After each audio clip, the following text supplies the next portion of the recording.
Mic check. Mic check 1 2. Yes, sir. Happy Friday, everybody. It's Friday, y'all. It's Friday, y'all.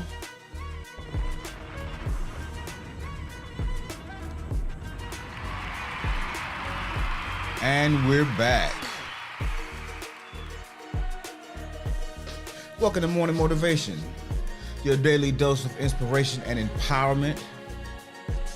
I'm your host, Jamon, and I'm thrilled to have you join us as we kickstart our day with positivity and purpose.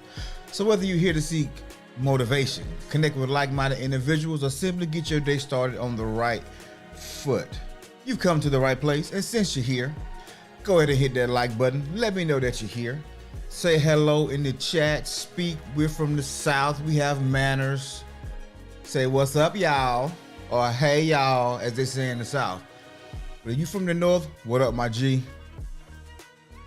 From the West, what's good, cuz? Make your presence known. And by chance, if you on that go juice like myself and you want to buy your boy a nice cup, it's pinned to the top of the chat. Craig G, what up, my guy? You the first hand I saw this morning. There you go. Let's pop this chat out and bring it over here. I can see a little bit better. Shout out to that chick. Yo, good morning, D-Rob. What's up, guy? Salute to you, King. Auntie Canada, what's up? Good morning, my neighbors. That's Craig G, y'all. Ah, yes. It's Friday. That Friday cigar. I feel you.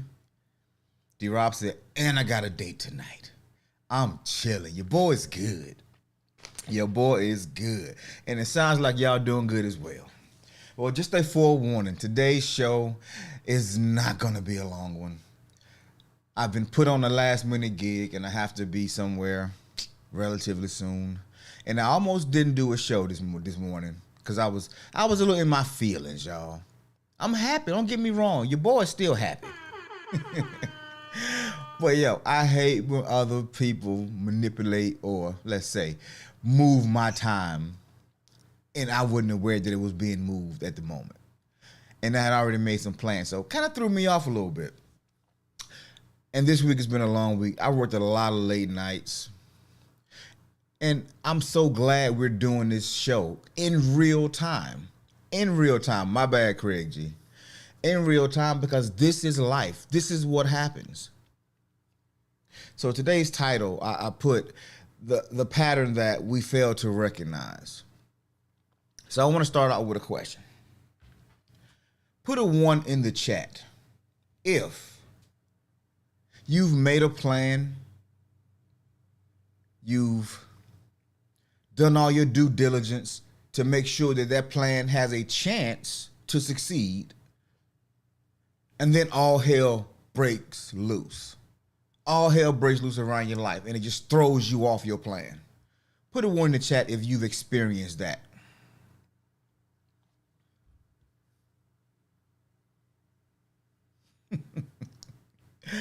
Oh yeah, Toronto. Look, Auntie Canada said 1. Yeah, go D, go D. Just in case, keep the heifer spray on deck, bruh.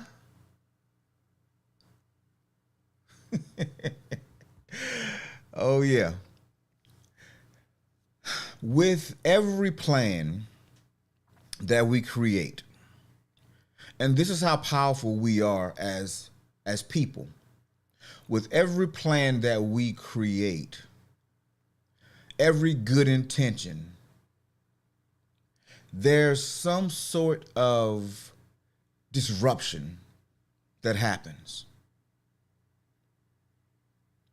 There's a disruption that happens. And the stronger your faith is around a plan, the more of a disruption. Some people have said that I think it's the internet. Yeah, it might be the internet too, but I think it's the universe testing to see if I really want what I said I wanted. But in all honesty, it's just the pattern of success. You see, once you're comfortable, when you're comfortable in the chair, and you say, you know what, I'm about to get me some good sleep. I'm about to watch this movie. I'm about to Netflix and sleep by myself tonight. And the moment you make that decision, the phone rings, somebody knocks at the door, and this is just light stuff. The baby wakes up. Your significant other is in somewhat of a mood, and they don't want to see you happy or shining or smiling or resting, having peace without them. This could go either way, y'all. Either way. You see, decision, once it's made, it is made from a powerful being. Think about it. We can say a thing and go out and make it happen. What other creature on the earth can do that? Over the last 50 years, we were horse and buggying it. Some people still horse and buggy. But over the last 50 years, we've changed the course of modern history. We are flying commercially through the sky. We are going into outer space. And so for the thousands of years in recorded history, it's been a way. And then somebody starts saying, you know what? Let's do this. Let's try this. And then went out and made it happen. Well, that same creative power, when God said, let there be, and there was, the earth was dark and void. He said, let there be light. Light came. And all this movement started to happen. That's called disruption. You see, that's the creative power. And so we have the saying, be careful what you ask for.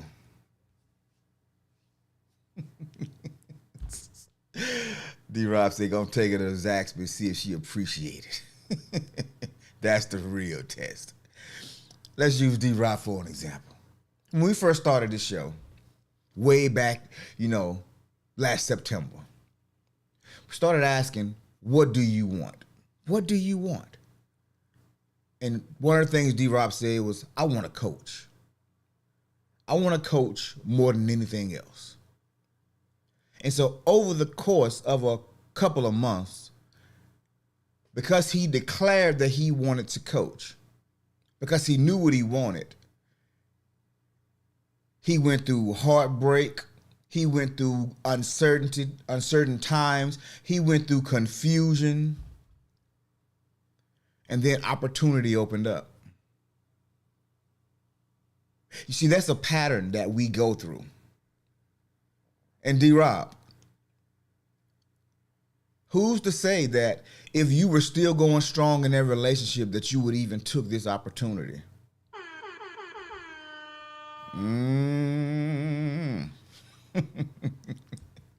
Who's to say that as good as this chick was in your eyes, that she wouldn't have been the hindrance to your dream?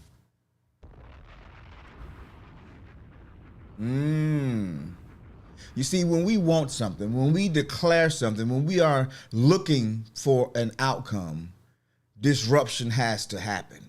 People have to get flaky and move out of your life.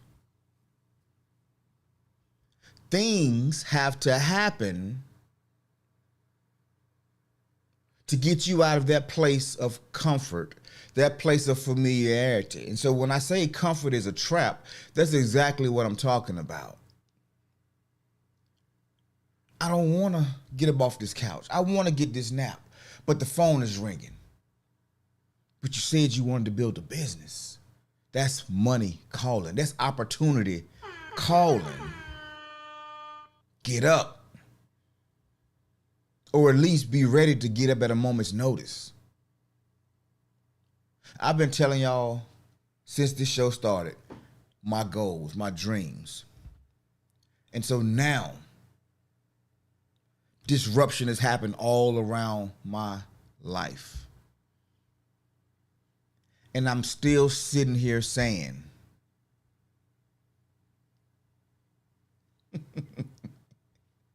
plot twist. uh, that's how it works, man. This is why we have to be on purpose, because that's true happiness. True happiness is purpose. Whatever your purpose is, whatever that thing is that you find so much joy in doing. What up, Mo? Purpose. It's no wonder I like to watch other people win. I love watching other people win because my purpose is in helping people do that. So whether I help you do it or not, if I just see you over here and I see you was down, or I saw you made some moves and I see now it's working out for you, I'm so excited. I want to celebrate with you.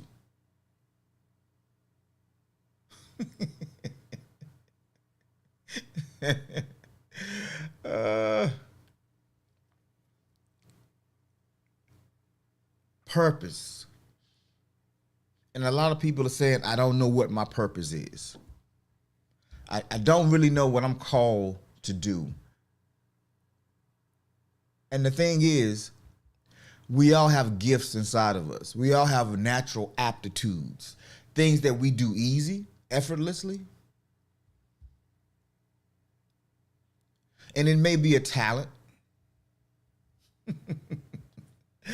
Petty Pete reporting for duty. There we go. So they can all pull up.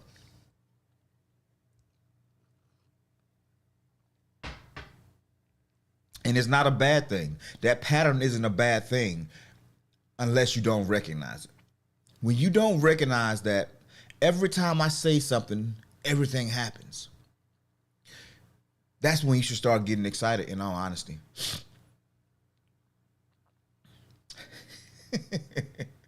That's when you should get excited, because the pattern is consistent. You're the only one that's not consistent because you let the distractions throw you off. You let the disturbances around you throw you off. You let the opinions and thoughts of other people who don't understand your gift, your calling, distract you.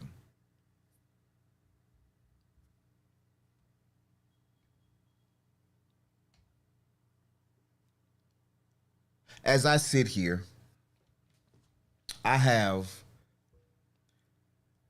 two realities playing out in my life. They both can work. They both can work. But there's only one that I feel called or pulled to. The other one, I can be very comfortable. Very comfortable. But the one that I'm called to, it not only will pay me in coin, but it will give me a feeling of joy. But what's the problem? Can somebody tell me about the problem between the two choices? One, I'll live a good life. I'll be okay. Won't have many needs, won't.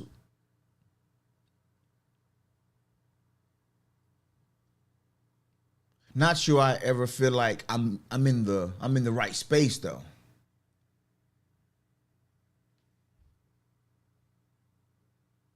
But the second one can take me further than I ever thought I would go. But it's not built yet. Oh, there's no check attached to it. It's a labor of love. It's a labor of love. And I have to learn some things. I have to become a different person, the person worthy of the undertaking, the success, the results. And that's the scary part. And so the question is when that feeling hits, am I going to go bury my head in the sand and go back to what I was doing?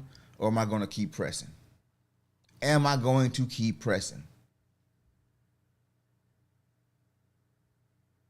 I think y'all already know the answer to that. I think y'all already know the answer to that. So, quick update.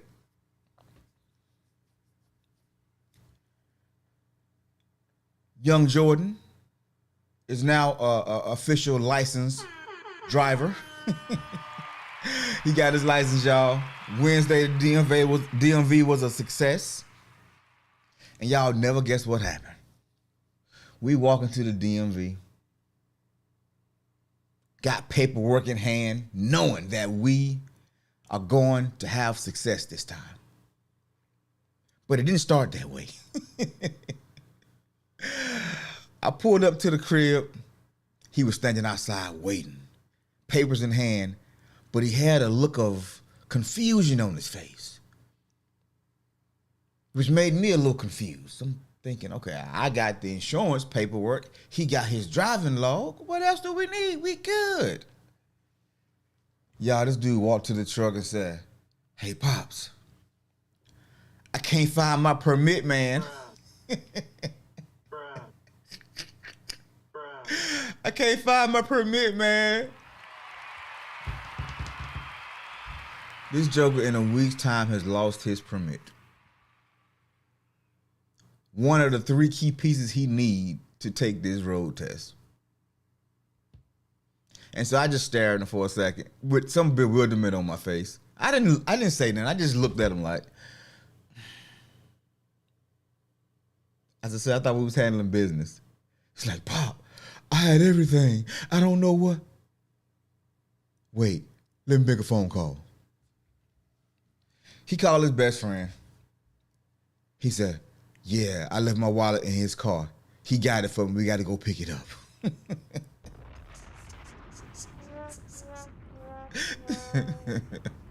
So we get past that little snafu. We go by his boy's house, pick up the wallet, and head on down the street to the DMV. We get in the DMV, and guess what we saw? Can everybody tell me what we saw when we walked into the DMV? The same DMV from the week prior. And if you were on the show last week, you know what we saw when we opened the door the first time we went. This time, we saw the same scenario, the exact same setup. A mama and daughter combo sitting in the DMV.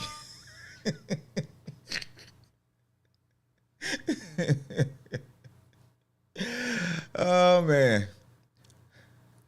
Not the same old girls. It was 2 different old girls. It looked just like the Parkers, right? So we walked in, and I hold the door for him. He looked back at me, and he just grinned. And I looked up, and it was 2 ladies sitting in almost the exact same seats.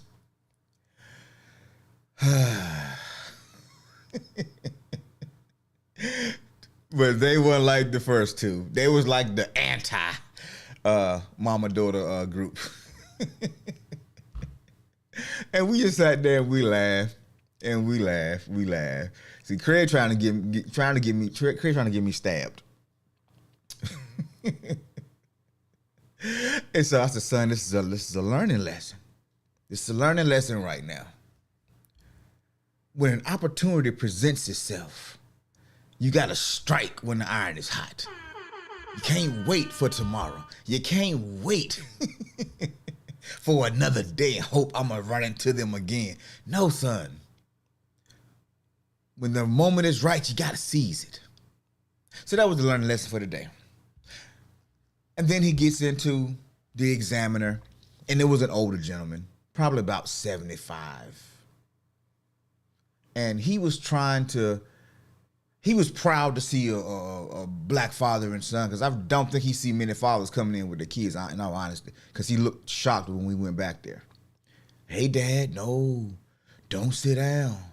You part of the process too, sir." I said, "Oh, my bad." So I hop about the seat and I go on over there. And Jordan looking at me all funny. I said, "What?" He said, "That man just called you daddy?" I said, "No, boy." He said, "Dad." He didn't call me daddy. He didn't call me daddy. But this was a very interesting day. This man was trying to hold Jordan accountable, but he was also trying to be respectful. And he rubbed me wrong, pause, a couple of times. Just some of the stuff he was saying. And I'm looking at him like, and I look at Jordan, Jordan got his head down. And he just like, I can see him just doing this like, yep, yes sir, yep. He said, one question he asked me was, why, young man, why are you here? Jordan said, to get my driver's license. He said, I'm gonna ask you one more time. Why are you here? I'm thinking, oh, ninja. He here to get his driver's license. Then Jordan looked at me. I'm like, I don't know. Jordan looked back at the man. He said, I'm here to get my level 3 driver's license. The man said, no, sir. You here to take your road test. Jordan looked at me. I smiled. And I said, yep, son, you here to take your road test. And he looked at me. He grinned. He said, yes, sir. I'm here to take my road test.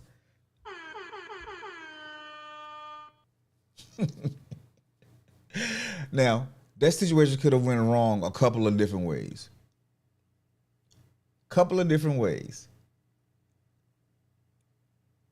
But I'm proud of my boy for standing his ground, being respectful. He's learned how to move around men. And so he didn't give him no crazy eye contact. He put his head down. He listened. He acknowledged him. He said, yes, sir, no, sir. And he looked at him. When he spoke, he looked at him. But when the man would start talking and he was saying something wild, Jordan would just look down. And I said, that man has a father in his life. That man has a father in his life. But you see the pattern. So many patterns. Going back, another mother and daughter combo.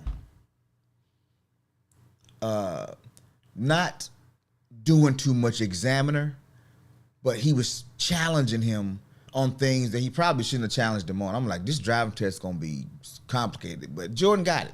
I believe he got it. He went out, he did his thing, came back. While he was gone though, I offered, for some reason DMV got packed. This one never really is packed, but it was packed. Standing room only. I offered my seat to 3 different ladies. All 3 said, no, sir, I'm fine. No, it's okay, I'm fine. Thank you. And by the 3rd time, all the dudes was sitting there like, that's why I don't even try, bro. They would look at me like, psh. Because it was probably 10 dudes and maybe 7 ladies. And then 3 new ladies came in, so kind of made it a 10-10 kind of deal. And the dudes put their heads down, they got on their phones. They were just like, psh, I ain't getting up. And so I'm looking around, I'm thinking, you know what? I'll be a gentleman today. So I got up, I said, ma'am, you need a seat? She looked at me, she said, no, sir, I'm fine. I'm just here for a few minutes. I said, okay, cool. So I sat down, got on my phone. Door opens again, another lady comes in. She looks around. I said, ma'am, you need a seat? She said, no, I think I'll just stand. I said, okay. I heard, It was a lady sitting beside me. I looked for a second, but I'm like, whatever. 3rd lady came in, and so this time I wasn't as quick to say it. I was hesitated. She got up, she walked, she looked, and she actually said, is there another chair over there? And the guy was like, no, ma'am. I said, you can have this seat, ma'am. I'm getting ready to go in a little bit. She said, oh, no, it's fine. I'll stand.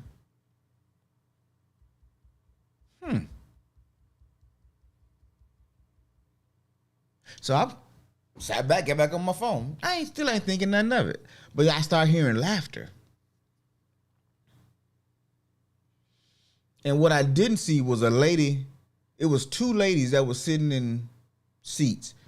That number got pulled, so one goes to the back, the other one goes to the restroom, and the 2 ladies that said I'll stand, they went and sat in those seats real quick. Ladies, sisterhood. What was the problem in this situation? Can y'all tell me? I'm just curious. What was the problem? Was my seat, was it stanking? Did they not want to sit next to the person that was sitting to my left or to my right? Or is chivalry really dead? What y'all think, ladies?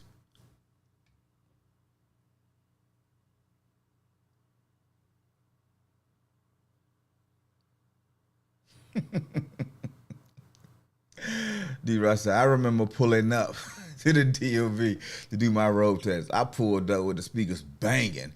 So a white man get in, turned my radio down and said, "This is not a hip hop video." Still pass. Monique said they are not used to chivalry. Chivalry. They're not used to it. That's Yossi agreed. But there's a pattern. There's a pattern. The guys in there would have looked at me like, man, look at this simp trying to give his seat up to these girls. These girls don't need, let them heifers stand. The girls, I don't even know what they were saying. I don't have, no, I'm asking the ladies. It depends. There had to be, no. One lady hair was so white, I mean, looked like she at the Last Supper with Jesus. Yeah, but we'll take another woman chair that went to the bathroom, mind you. She didn't even go to the bath. She just went to the bathroom.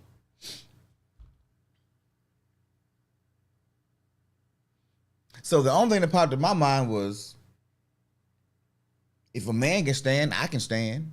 I don't need no help from no man. That's the only thing I could think of. Because and one was kind of heavy set. No, her knees was hurting. She's over in that corner just shit from side to side. Her feet was hurting. Her knees was hurting. Her back was hurting. She needed to sit down, but she wouldn't take my seat.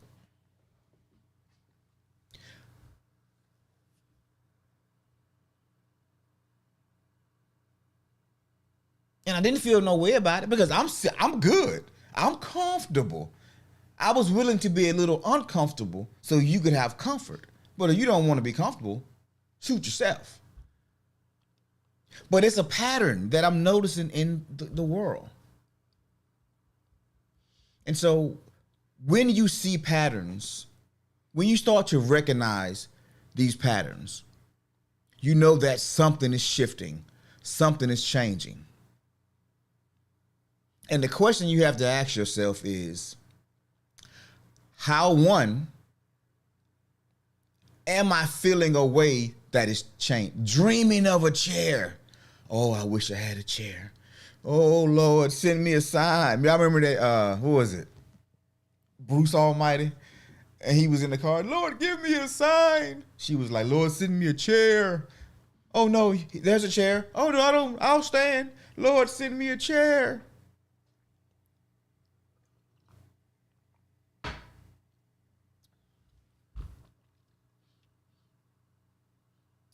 I mean, I've held the door for women and they've walked right in, scared they gonna touch my hands. I'm holding the door and don't even say thank you. I've seen it so much that it's comical to me now.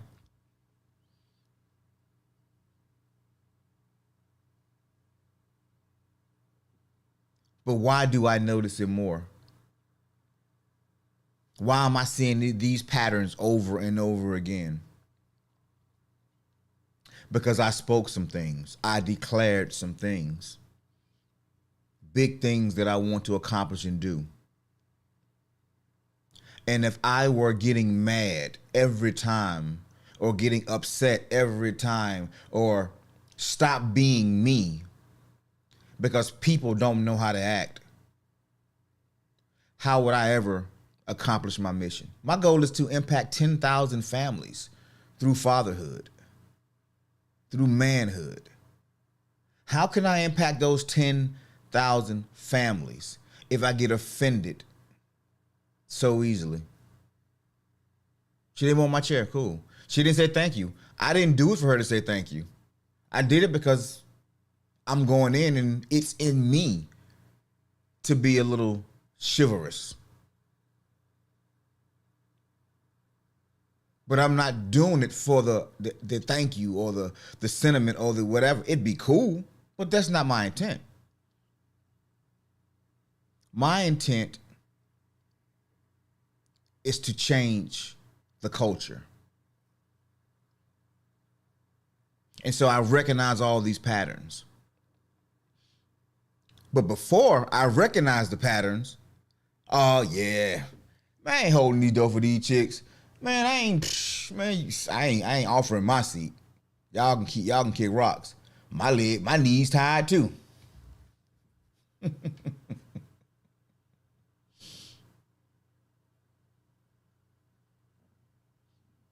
That's right. What up, Blackskin? Did you have on your father figure shirt? No, it was a company shirt though. I had on a company shirt, but it wasn't a father figure one. I was looking professional. I wasn't out there with my pants wasn't off my butt, you know what I'm saying? Was no holes anywhere. You know, I was put together decently. I was business casual. But those things would have threw me off years ago. But now I've gotten to a space in my life. What up, Blackskin? I've gotten to a space in my life where I'm starting to recognize the pattern. And if I can get you at whatever age you are, because I think I'm the oldest in the room, if I can get you at whatever age you are to recognize when you have a desire, a goal, a dream, something that you're aspiring toward, and then chaos immediately follows, that's the success pattern.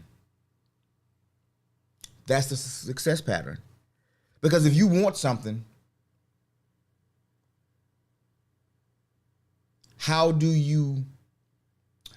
what's the best way to put this? If you want to get in the car and you want to drive to the store, well, you know, the intent to go to the store and get a few things. Well, there are some patterns. You got to get in the car and you got to get there, right? But you know, you're going to run into some traffic. You're going to run into some parking challenges. You're going to run into a packed store. You're going to run into some rude customers. You're going to run into some long lines. And you expect that. You recognize that pattern. But when you say, I want a stable relationship, when you say, I want a successful business, we expect not to see the disturbances. We expect not to have the disruptions. Now we want to keep all our cards close to our vest. We don't want to trust anybody. We're quick to cut people off. We're quick to shut opportunities down. Because we don't recognize that in order for a thing to grow, it has to go through a certain process.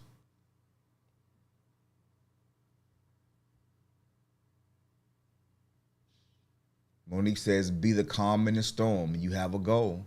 Yes, and because you have a goal, which is why it's important to know what you want. Because you have that goal, you know what the outcome you're looking for.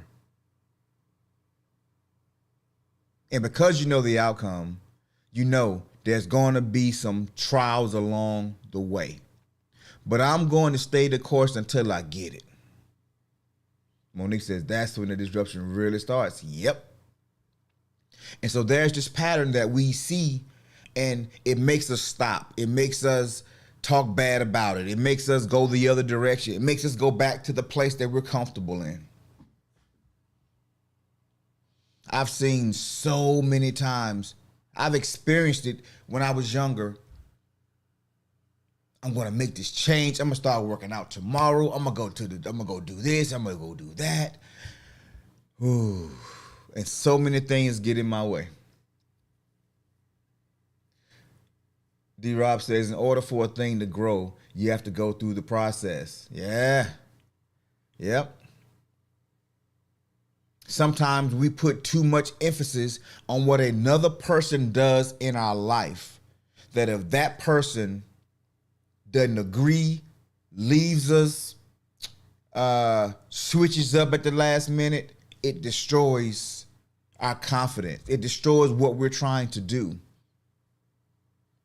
And it's not that that person is bad.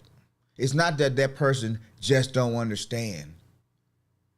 But it's your goal. It is your vision. It is up to you to prove your vision.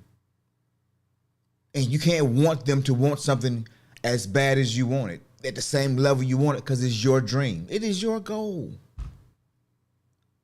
And you have to be willing to deal with whatever fallout happens. And sometimes they circle back. Ain't that right, D-Rock? Hey, big head. Yep. Say random, but anytime people ask me about Florida and how I feel, I say I'm anxious and nervous, but also excited to see how much better of a man I'd be after a year of grinding and coaching. Good answer. Monique says, recognize the crazy cycles and adjust accordingly. Exactly. So I'm nervous about my next process. Said, appreciate you for the quote, dog. I appreciate it, man. Because it's the patterns, bro. I'm telling you. I expect it now. When I know I want to do something, say in the next 30 days. Next 30 days, I want to do X, Y, or Z. Life begins to make me uncomfortable. It seems like it's trying to throw me off of my goal. But what it's actually doing is creating space for me to have that success. But because I don't recognize the pattern, I think it's coming to hurt me. I think it's coming to distract me. I think it's coming not for my good. I think that's a sign that right now isn't the time. But no, the time is always now. The time is always now. Whether you're dating, whether you're in business. Now, if you are a stockbroker or you a trader, okay, maybe the time ain't right now. Hold on, you're high stakes gambling right now in a sense. You might want to see the trends a little bit more. You better recognize the patterns of you in that line of work. But just in your regular day-to-day life, there's a pattern that evolves, and we must recognize it for what it is.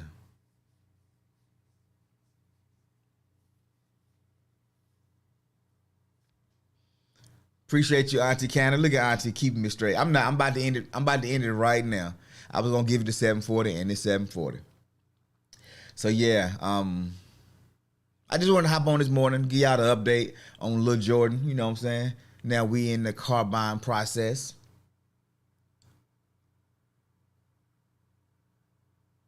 Had a very interesting day at the DMV, and I'm in the middle of a process right now, and I'm still happy. I'm still happy because I understand that it's part of the process. And I want to close with some lyrics real quick. There's a song that says, "Want to be happy," and the lyrics go like this: I just want to be happy. But if I keep doing the things that keep on bringing me pain, there's no one else I can blame if I'm not happy. Wasted time, but now I can see the biggest enemy is me, so I'm not happy. Cry yourself to sleep, shout and raise your hands. It won't change a thing, child, until you understand. Y'all go listen to Kurt Franklin's "Want to Be Happy" this morning, wherever y'all at, and really listen to those words, because the enemy most times is us. We don't recognize, we stay in our feelings too much, and we look for too much validation, and we think the world is conspiring against us. No, the world is making room for us. An earthquake is a disturbance, but it's also releasing something, right? Those plates are shifting. Movement is actually happening. So don't stop. Keep going. Don't stop. Don't stop. Get it, get it. Get it, get it. Get it, get it. You know, righteousness and ratchetness. I can't help myself. All right, y'all. Guess I'm getting ready to get up out of here. All right. Thank you so much for joining me this morning. And if you enjoyed today's episode, be sure to give it a thumbs up, leave a comment, and subscribe to our channel for more empowering content. And also, don't forget to share this video with anyone who could use a little morning motivation. Until next time, have an amazing day. Keep striving for greatness. And oh yeah, buy you boy some coffee, bro. I'm going through my process right now, y'all. But I'm grateful y'all on the ride with me. So y'all keep striving for greatness, and I will see y'all for sure. I think Monday, I might got an early thing on Monday too. I don't know. But we got 3 days in this week. Shout out to us. All right, y'all. Y'all be blessed. We'll see you soon. Peace.